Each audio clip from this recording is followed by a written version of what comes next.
let's keep it that way. The Treasury and Commerce Departments will also explore new pathways to accumulate additional Bitcoin holdings for the reserve, provided it's done at no cost to the taxpayers. We don't want any cost to the taxpayers. In addition, my order directs federal agencies to conduct an inventory of all crypto assets currently held by the U.S. government and determine how they can be transferred easily to the Treasury. Non-Bitcoin digital assets will be held in a new U.S. digital asset stockpile where they will be managed properly. My administration also is working to end the federal bureaucracy's war on crypto, which was really going on pretty wildly during Biden until the election came about. About 5 months before the election, he became a big fan because he heard how many people were in favor of it and how many people love it and respect it. But I guess it didn't work out too well for him. People understood what was going on and paved the way for groundbreaking innovations in institutional finance. Under the Bitcoin administration, regulators strong-armed banks. I mean, they really did. They strong-armed banks into closing the accounts of crypto businesses and entrepreneurs, effectively blocking some money transfers to and from exchanges, and they weaponized government against the entire industry. But I know that feeling also. Maybe better than you do. All of that will soon be over, and we are ending Operation Choke Point 2.0.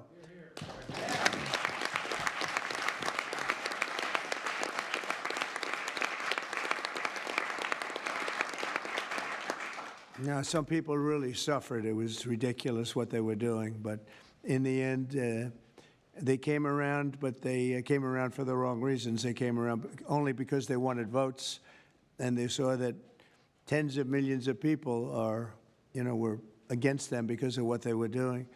I also want to express my strong support for the efforts of lawmakers in Congress as they work on bills to provide regulatory certainty for dollar-backed stablecoins and the digital assets market. They're working very hard on that. This is a tremendous opportunity for economic growth and innovation in our financial sector, and will really go a long way. I think it's going to be a tremendous, we feel like pioneers in a way, of tremendous method of growth. And things are very much tied, and we want to keep it that way, the U.S. dollar. Long into the future, we're going to keep it that way. I hope lawmakers will send that legislation to my desk before August recess if they can. And they're very much working with you, and you know a lot of them, and a lot of them were committed right from the very beginning. So I just want to congratulate you all for being at the White House today, and a man who knows more about Bitcoin and AI and just about everything else than anybody, David Saxton. I'd like to have you say a few words, David. Thank you, Mr. President. We're all here today because of your leadership, your vision, and your generosity, and I really want to thank you for that. We're also here because of your desire to make America great and to introduce a golden age in America, including for digital assets. And we're here because of your love of innovators, or as you might say, high IQ people. Yeah, we know you love high IQ people. And we have about 30 of them here in the room today. These are the top people in the digital asset industry. And one other thing that I think that you love is legal fairness. This is an industry that was subjected to prosecution and persecution for the last 4 years, horrible lawfare, and nobody knows what that feels like better than you do. So we really appreciate the fact that you understand legal fairness and that you're always willing to fight for the right thing, for legal fairness. You never back down. You stand defiant, even in the face of an assassin's bullet.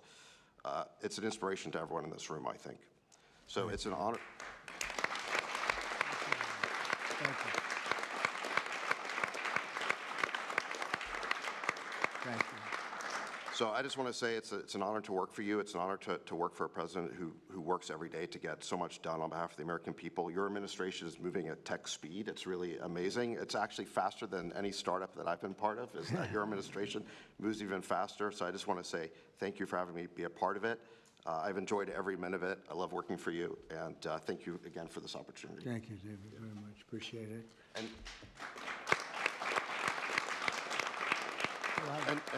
And now I just want to pass the ball to Secretary Bessent.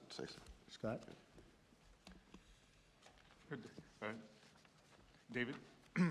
So today, when President Trump has signed the executive order to establish the strategic Bitcoin reserve and stockpile, we're going to position the United States as a leader among nations in the digital asset strategy.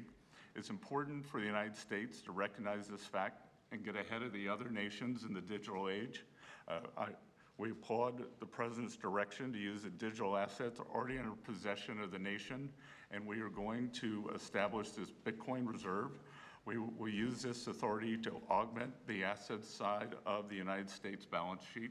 As I've said many times, President Trump is creating assets for the American people, while most past presidents have created debt, and a large part of this asset program can be in digital assets.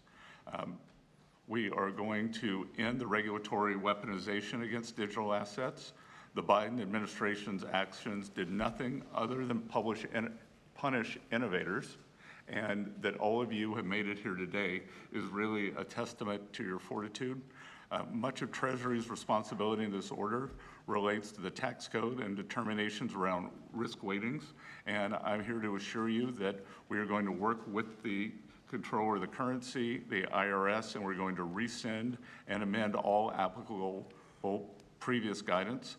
And we are going to put a lot of thought into the stablecoin regime, and as President Trump has directed, we are going to keep the U.S. the dominant reserve currency in the world, and we will use stablecoins to do that. Thank you.